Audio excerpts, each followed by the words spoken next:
Goeiedag en baie welkom wat ons so saam reis.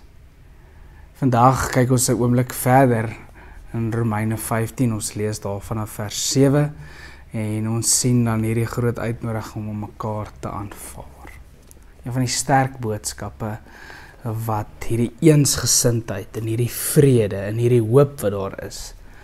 Amper soos Romeine 13 te sê dat julle leef as mense wat die wapens van die lig beklee.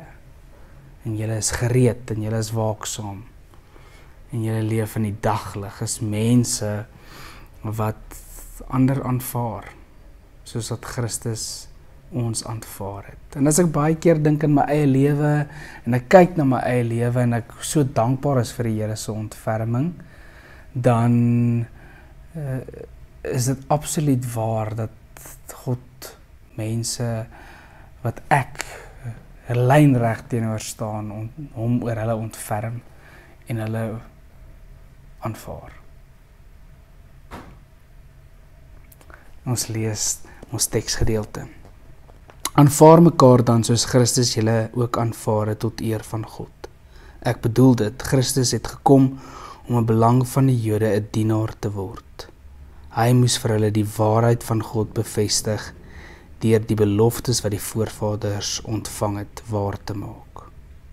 Hy het ook gekom sodat die ander nasies God oor sy ontferming sou verheerlik.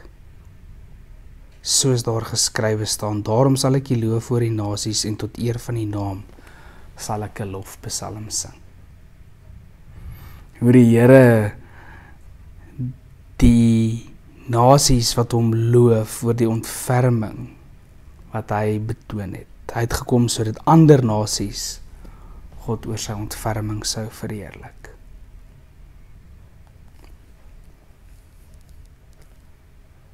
En hierdie sterk uitnodiging om mekaar dan te aanvaar. En ek dink dit is partykeer een van die moeilikste goeders. Ons sien dit hoe mense mekaar nie kan verdra nie, hoe mense mekaar die slegste goed toesê. Mense wat ook mense onder mekaar gelowig is, wat ander gelowig is,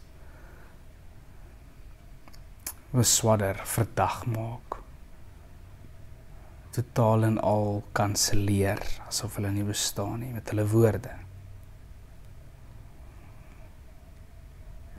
Baie keer sê ons aanvaar, of ons dink, ons het hierdie denkbeeldige matrix in ons kop, dat ons dink ons aanvaar mense. Maar in dieselfde asem is ons besig om mense uit te stoot, of mense etikette te gee. Om sommer net met platant mense totaal en al met ons tonge seer te maak.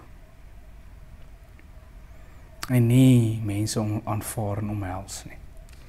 En hierdie sterk beeld van vrede, vrede wat Christus bring, wat sy heerskappy bring, wat sy koms bring.